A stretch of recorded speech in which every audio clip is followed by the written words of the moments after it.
heavy initiation to stop that strategy of the teleport promote strat. We'll have to see if they can do it, or if it's going to be just a pick that's going to allow themselves to get something else that they want to trick Azubu Frost into.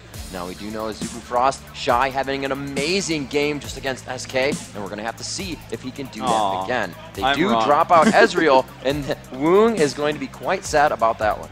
Now that does still leave some initiators open though. Azubu Frost, they've got a lot of options open. Right now they're looking at that Vladimir first pick. This is a team that will run double AP, so that Vlad could be the mid lane like we saw in the first game. He could be up in the top lane as well. There's a lot of still options available here to Azubu Frost, but you know, we've seen a lot of different options. We've seen guys go for first pick on AD carries when it's Ezreal. We've seen first pick on support. We've seen a lot of different options available here. Azubu Frost have a wealth of options really here. A lot of the initiators are gone, but again, there's still champions like Malphite available. There's still, you know, actually with Orianna gone, you can't really use Shyvana as a major initiator either. A lot of those major initiation combos are kind of dropped off the map. They have to consider that there's a much narrower pool here of initiating tanks, of fight starting, but they're going to have to pick themselves very safely around this. They're going to open up with Maokai, which is a very good opening pick. It's a jungler. He's going to have really good gank presence. His jungle clears are pretty fast as well. He's going to be putting on a lot of pressure. Another great thing about Maokai is he's very team fight centric. His ultimate will make all the allies around him take reduced damage, so if you get into 5-on-5s, it's going to be really hard for the opponents to shut you down. So whether it was the combination of seeing Orianna in the game, they're going to put that one out. But however, Voyboy's Olaf is left in the game as well, and they're going to take out Lulu for Chowster. So that is his, I think, third game in a row now onto Lulu. We keep seeing her picked up there as that primary support for Chowster. Voyboy finally getting on his comfortable Olaf top. That's going to be good for him. Olaf has a lot of really, really great matchups. He's one of the few that can stand up to Jace and perform well. He just has a lot of great moves available. He can dive in and crush down an attack damage carry or anyone squishy in the back line, or he can hold the front, be a big beefy tank, and just absorb all the initiation. And there's a great combo here because they've got Lulu on that team. She is the one support you pick. Now, you can pick Janna as like a support the squishies and use Monsoon to keep your squishies alive. Lulu's really the support a tank support, where you put that wild growth there, you're going to kind of knock everything up around him and slow enemies around that initiator. You can put help picks down and throw on glitter lance and kind of crowd control everyone around. Lulu is there to be comboed with Olaf. He's going to be diving in and crushing someone in the back line. It's going to be huge, and we do see that Sona down bottom, so there's going to be a little bit of harassment poke there, but still a safe, sustaining lane, and the Jax pickup as well, which was about to be their first pick, but they went with that support utility in the jungle.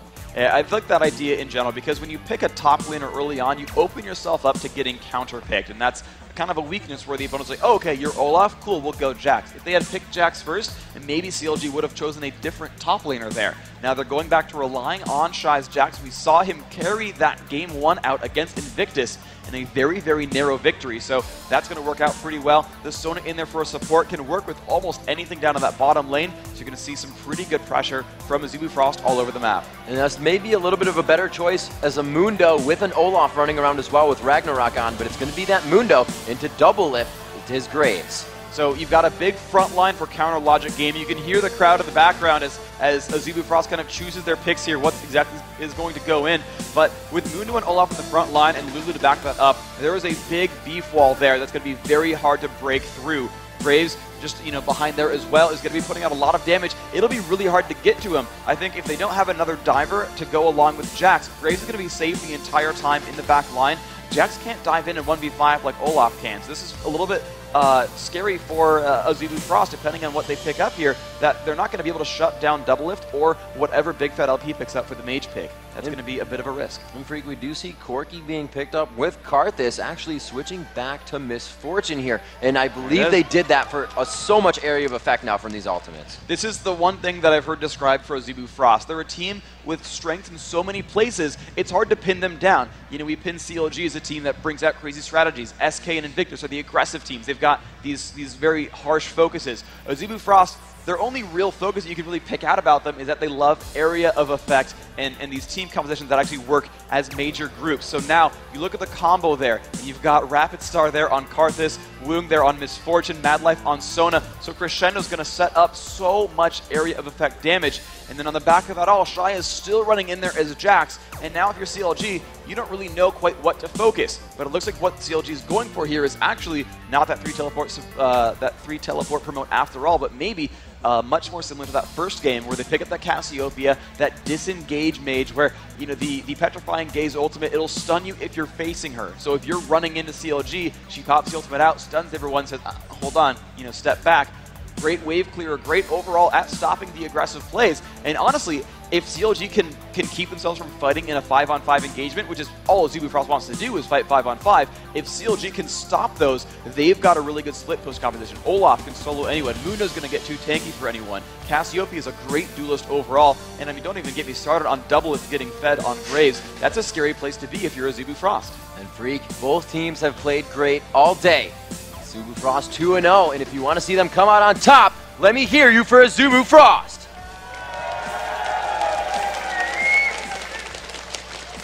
All right, and if you're a fan of the North American team, Counter Logic Gaming, let me hear you give it up for CLG.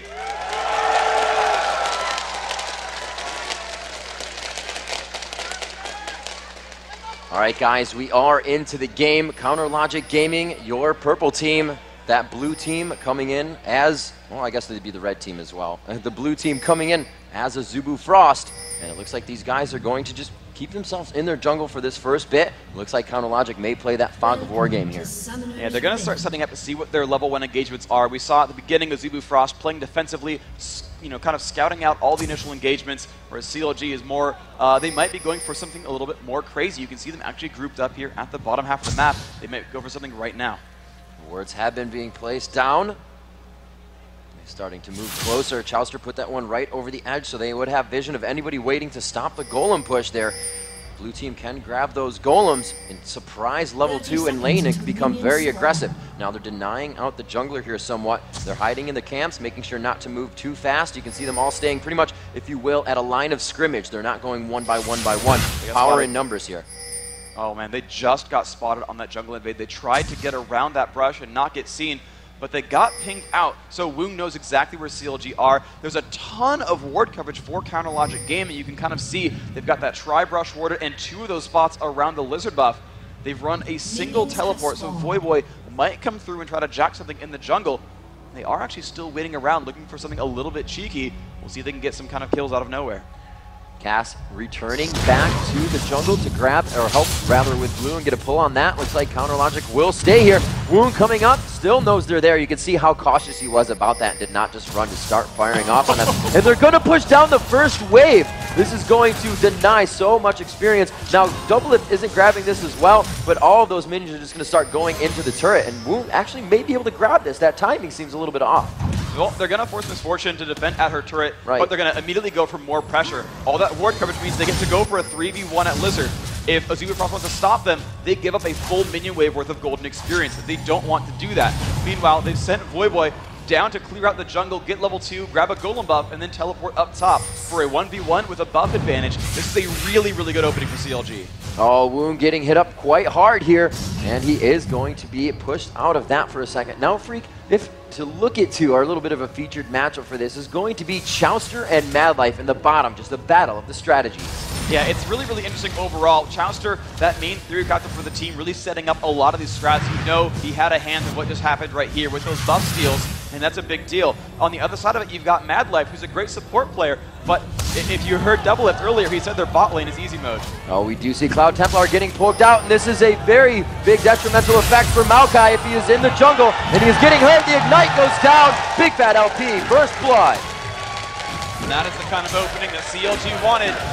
Making a lot of moves, and actually Voyboy again in fights with Shy, and with the extra experience advantage, that's going to be a really, really good lane for him. That blue buff is going to help out so much. Just throw down the reckless swing. The true damage cannot be stopped by that Jax dodge, and he's just going to be able to push him back to his turret. Mundo waiting off in the wing. They're giving him pings, saying this would be a great time for a counterattack if we could really put it on. However, we are seeing Cloud Templar coming back in a little bit slow. Voyboy taking a loss in the damage trade here, and he puts himself on the wrong side.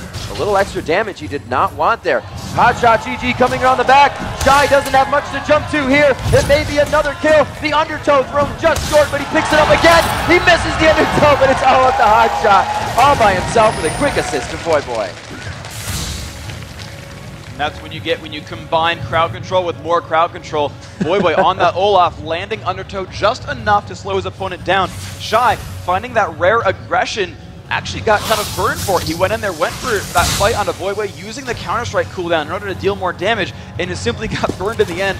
Hotshot came up. There was no ward coverage. He had no way of knowing the jungler was about to show up. A great gank, great foresight there by Hotshot. That's a really, still, again, a great opening for CLG.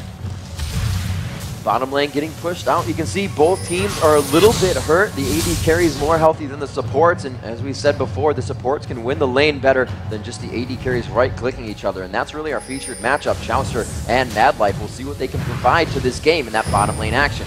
5 minutes into the game, 2-0 in favor of CLG, so it looks like they have overcome that early aggression. And this is going to be, I think this pace needs to be kept here by Counter Logic, that they have to realize they are against a brutal late-game team composition. Karthus and Jax especially will scale so much harder than Olaf and Cassiopeia will. Those lanes will become worse and worse for CLG as the game goes on. They need to keep that pressure going. They need to keep picking up those kills and keep putting on the damage. Wow, a burst shot, at least 500 HP taken off of Double Lift there, and that's the poke from Sona. It may not be a super aggressive kill lane, but they are going to get that poke damage in. Shy trying to win the damage trade here as they both chug down the potions, and it looks like they just returned to farming after a quick battle out. Yeah, they're really cooldown based, both these champions. Before they get any major items, they're mostly about just dealing damage. Big Fat in mid, the exhaust is down, and he does go! The transfer over from the blue buff, going to Rapid Star. Very good aggression there. You know, Cloud Templar needs to make things happen for himself because of that early misgank, or invade rather, but they did it well there.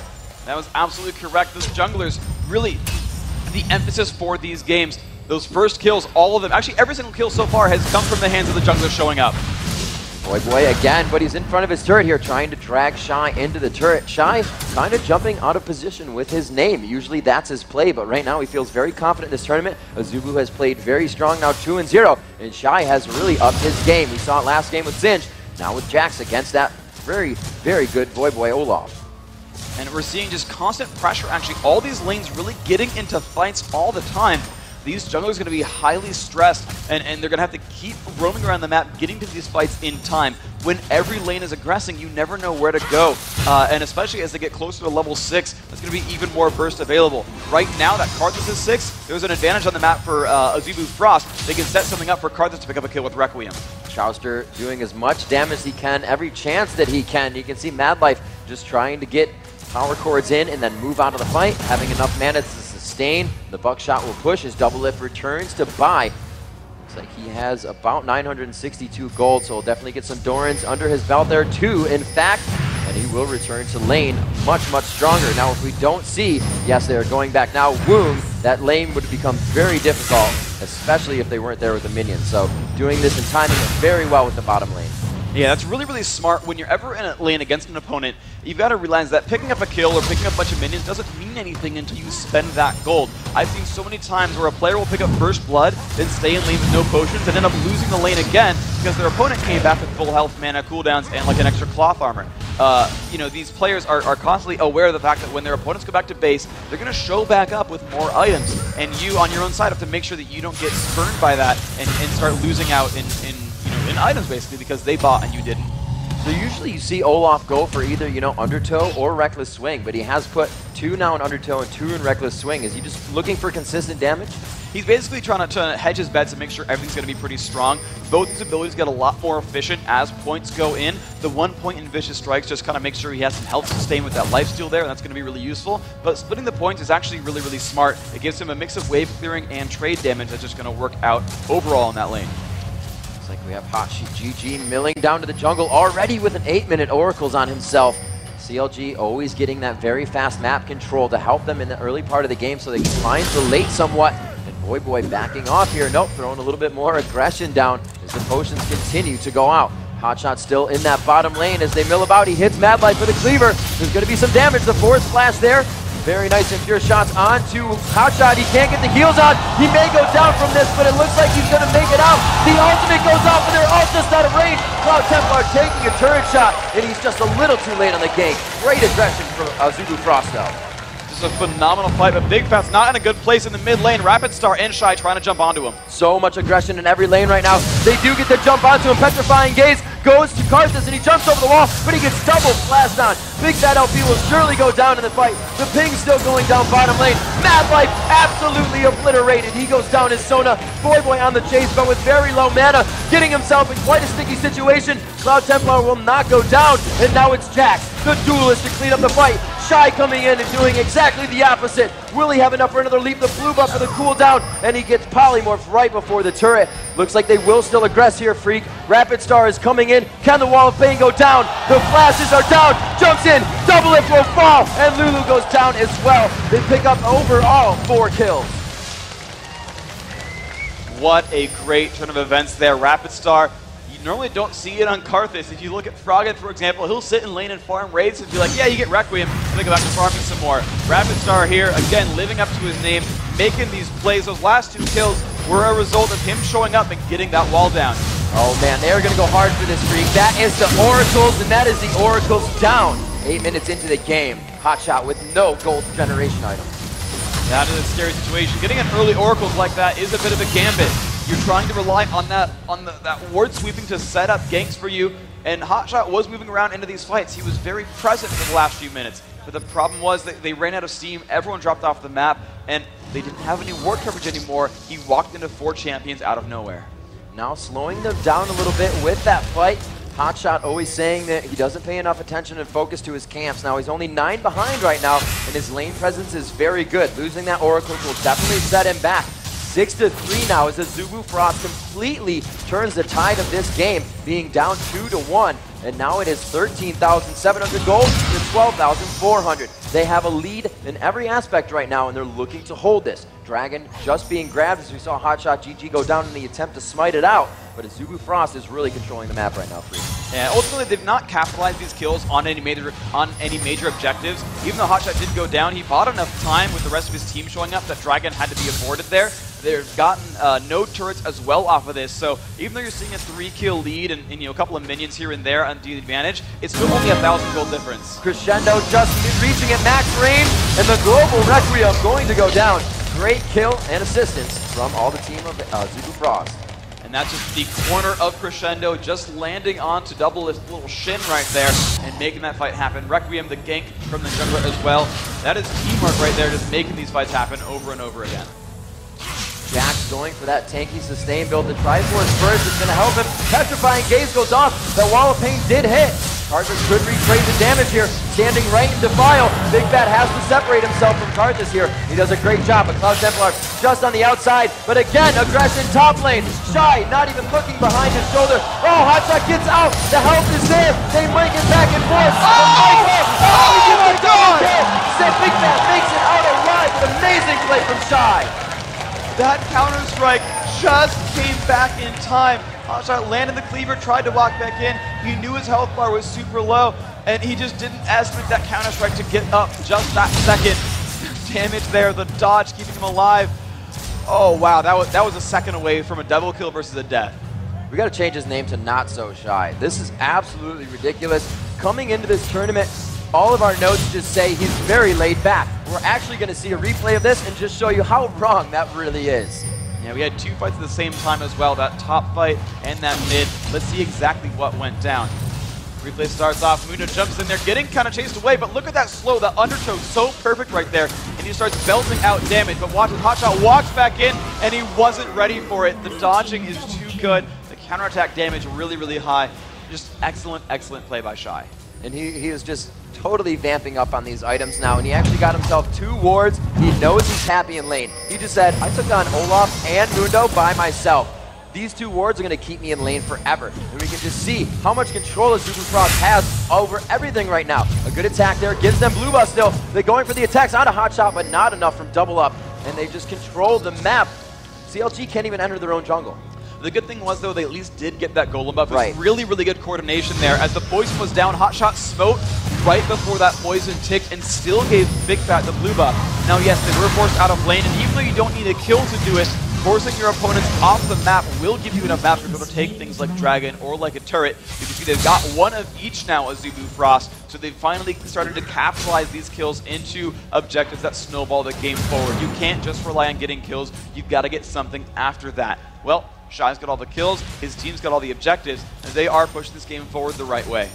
How do you feel about these mid builds? We have the Rod of Ages going against the Haunting Giants. Not as much health is going to come from that as you enter into the game, but still both of these champions' main objective is to face each other and fight.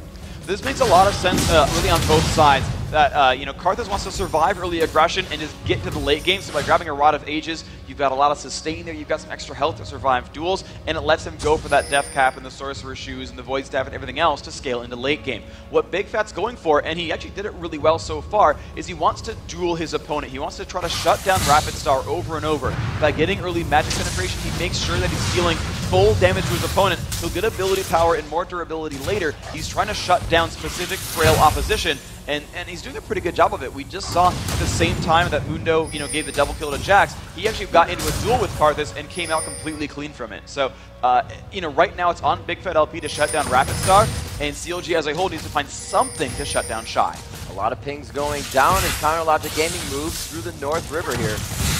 Kind of just milling about. Big Fat with that blue buff, getting harassed out by Wound, trying to miasma down the minions and keep them out. Cloud Templar buying that 15-minute Oracle. We have not seen it come back on Hotshot yet. That money is still trying to be regrouped. He does have the Heart of Gold to get that money back as he's not getting killed, which will help him out a little bit. And it looks, Freak, like they try to sneak this one out. We've seen this happen from teams lately. Wow, and it's right after 15 minutes. This is dangerous, though. They've got a lot of damage, and it's been pinged. CLG pink out Baron, but it's down below half health. They're getting low. This could be a hot shot smite steal. He does not have flash, though. He can't reach it to smite, I don't think, from outside the pit unless he runs around. Boy comes in from the side, though. He's going to jump in on a Cloud Templar. They do not get Baron. It's going to go to Azubu, but they're very low in the fight. The focus is Maokai. He does not get his ultimate down, and they continue to go 1-for-1 here. Boy looks to fall, and Hotshot can't do anything from the outside. That ends up making it a 2-for-1. Excellent job there. And just like last time, Doublelift alone in the bottom lane, trying to shut this one out to turn this one back around. The fortunate thing here for CLG is that, it's still early enough in the game that the Baron buff itself is not actually providing a lot of armor and a lot of ability power and attack damage. The actual buff itself scales over the course of the game, so the purple orbs aren't granting quite as much as before. The major advantage you're already seeing on the scoreboard up top. Mostly it's the golden experience, and that's going to, not grow any more over time. So this was like the one fortunate thing for CLG is they can trade a turret, which is a permanent advantage, and try to stabilize here in the mid game. I think they can defend turrets in a 5-on-5 if they want to. Freak, I really like the MF Sona. Not so much powerful in lane for its poke, not so much its kill, but the ability to fly around the map is just huge. You can see him taking turret after turret. And that's huge overall, and this is really what Azubu Frost wants to do, is just like when you pick up champion kills, when you pick up the Baron buff, you want to run around and try to find aggression on turrets. The extra mobility that they have because of Sona Misfortune really sets them up for turret kills out of nowhere, which is actually a very, very big deal for them. But on the same side, I really feel that though there is a 6,000 gold difference, CLG still does have turrets, and they have a very good anti-teamfight composition. Olaf's very disruptive, Hotshot's very, very tanky on Mundo, and again, they still have Big Fat LP with the counter initiation onto Cassiopeia. If they play defense, they should be able to hold the line. 11-5 here as we pass just about 15 minutes, and the biggest deficit in the game that we've seen so far, 6,000 gold this early in the game. Azubu Frost is up by quite a lead here, pushing down these turrets. They have lost their bottom turret, but that's not near that Baron buff. It just went down. It's going to be highly contested as it comes up again, seeing that Azubu Frost took it at 17 minutes. So if they go for that once again, the bottom lane is open to be pushed after they have their way with it. And so let's see what they end up going for here, because there's a lot of turrets really still available on the map that should theoretically be killable. You've got 2 outer turrets still out there on Azubu Frost side. You've got another outer turret just right here at the top lane on CLG's side. These are killable structures really either way, whether they send Voivod with a teleport to an undefended lane, or they just send Doublelift on a split push again to counteract a push from Azubu Frost. You might see these turrets go down. I still think Frost wants to push this advantage. They've got about 1 minute and 20 seconds left on Baron. They could go for one more turret here. Looks like Shy putting more aggression onto Voivod. He cannot even duel that fight anymore without using his ultimate, and it's really not worth it to him, rather. His lane getting pushed right now, the blue buff contested, however. Cloud Templar coming in from the right, just throwing a late sapling. And it looks like with the vision of those champions down bottom, Shy should be able to take out this top turret. Yeah, with Boy gone, I mean, he could have run teleport to try to defend that, but ultimately, he still would not have liked that 1-versus-1 matchup very much. You just hear chunk, chunk, chunk, that turret does go down. No one from CLG really even tried to defend that. That's just, again, more and more advantages here for Shy. He's left alone to farm that minion wave, and he's going to get beefier and beefier and beefier as time goes on. This is looking more and more like, you know, Shy taking this game over in the next few minutes. I love how Azubu Frost buys wards throughout everybody in the team. We just saw Wong, wow, going under the turret. Boy going down quite low. Shy doesn't even care about how many shots he's taking. We saw this happen before, and he could get himself a double kill again, but Rapid Star takes that with Requiem. Boy chased, or rather, Shy chased out of that one by Hotshot GG with his ultimate on.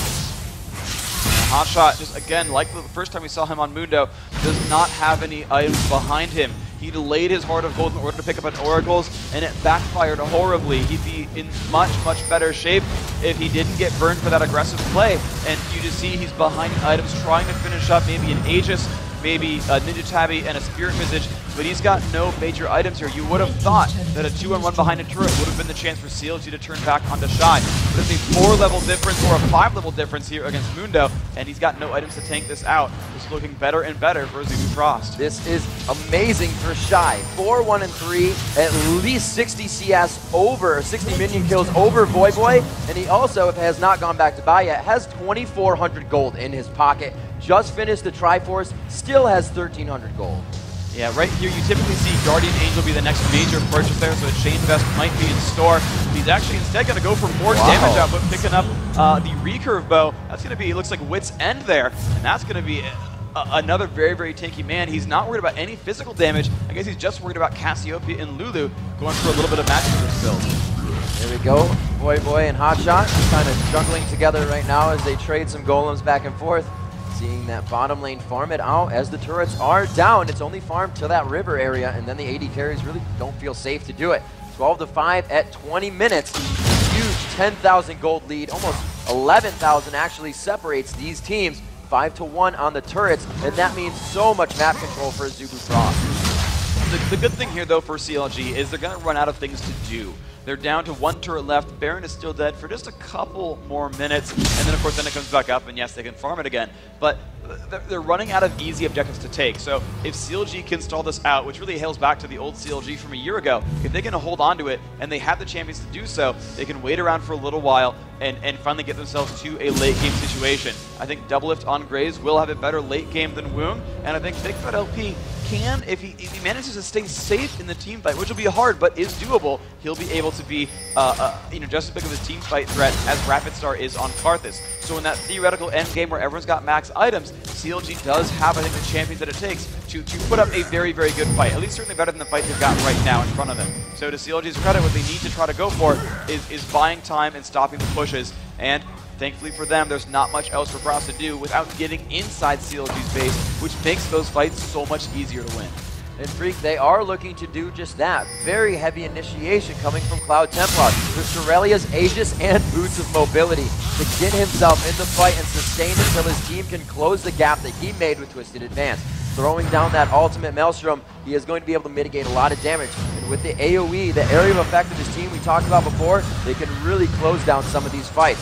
You see Boy trying to get himself some health with that Giant Belt, slowly piecing together items as well. Looks like he may finish a Shurelia's for himself or Randuin's as well. He needs to put out some damage for his team though. Big Fat trying to help Hotshot as he's pushed out of the fight by the AD carry Woong. Now MF is playing huge dividends for them with the speed of her and Sona around the map.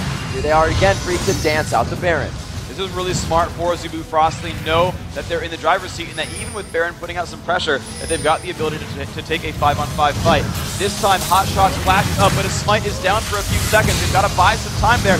Double Lift not in a good place against Shy. The Baron does not get stolen. Nice try by Hotshot. Shy's going to pick up that kill as well. This could be a push to win the game here for Frost. They do get a flash out of Chowster. He is getting chased, and he was pretty good at kiting last time. He's going to throw everything up, and he's really biding time here. They want to stall Azubu Frost from even hitting the front step, but it's going to be big for them. They have so much wave clearing here just with Karthus. they're going to be able to go right onto this turret, and if need be, Cloud Templar is going to face tank. This inhibitor turret is going to mean big things for them. Super minions come after the inhibitor. They're going to have that open the entire time. So even if they don't get it here, they're more than prepped for the late game. They're going to like this one overall. You know, if you don't care about minions, you can backdoor turrets. Cassiopeia is not going to do much to stop that push. Normally you pick her because she'll clear minion waves, and then sometimes players are afraid to backdoor. But if you know it's a 5-on-2, you won't care about the turret very much, and Frost will continue to push in. There's that twisted advance. Can they close the gap? Looking for the Crescendo to come out. They don't have the room for the area of effect, but it does huge damage so far. Still focusing Shy in the middle of 4 people. Goes down from the turret, but Chouster gets the pickup. Mavlike forced back, but he grabs one as well. 2-to-1 on the exchange. This looks bad for CLG. But they did kill that major carry with Shy being down. Doublelift might have what he needs to keep pushing on through. The rest of the cooldowns are all gone for Azubu Frost. CLG will keep their base alive, but these were actually the right lanes to push here for Frost. So take stock of what CLG has. They've got 2 dead inhibitors with Baron off the map, and they're going to have to sit in their base and farm, and get some gold back. This is, you know, almost a good situation for them because they will keep having the influx of minions, and they will keep scaling up. They'll finish that Phantom Dancer on from Doublelift, and he'll have a better chance of fighting this game out. However, for Azubu Frost, that top lane, there is no way CLG will look to defend that second turret. They just simply have too much on their hands with the middle and bottom lane super minions coming in that, you know, Azubu Frost, even though they can't push on for Baron because they've already got it, even though they can't really push on for Dragon either, what they can do is get a couple of free turrets on the outside. And then if they want to go for the base winning push, now they either say, you know what, screw it, we're more tanky than you, and dive, or they will let those bottom lane and mid lane minions push up, they'll wait for CLG to defend it, and then dive on the turret, just like they got that middle inhibitor a few minutes ago. So Azubu Frost, you know, they have a lot of cards to play, and if they play a measured, confident game, I think they can take this one. But if they don't, if they screw up that one fight, CLG's in great shape. Oh, Voyboy could not. Oh, he does get the teleport out. Throws on Ragnarok, so he cannot be crowd controlled. Very nice there. Gets himself out, but the teleport is down. And Freak to make mention of how much Azubu Frost is choking CLG right now for experience and for gold. There is 1 core item, now a 2nd core item finished to an average of 2 on the side of Azubu Frost for every champion. The Bloodthirster and the Shurelias are the only standing core items on Counterlogic North America right now. And they need to make this fight happen right here. They're going on for that top turret, and here comes the dive. The twisted advance. Voyboy's Ragnarok is down. They catch him up in the fight. It's going to be bullet time. Dropping down Mundo. Hotshot will not be able to help his team as that tank wreaking havoc, running around. They lost one of the tanky people. They lost Big Fat LP for the reinitiate on the fight from Cassiopeia, and it's going to be turret takedowns on the Nexus now for Azubu Frost. They look to go 3-0 here on the first day of the championship games. A very nice wild growth keeps them off, but the Nexus is the only thing standing in their way after this 1 turret. They're going to have that open, forcing CLG back to their fountain. Azubu Frost goes 3-0 in the group stage, taking out CLG in their game. Congratulations here to Azubu Frost. They are our first quarterfinalists. They are big watching, especially 5th quarterfinalists. 4 of them did automatically qualify for winning their region. So Frost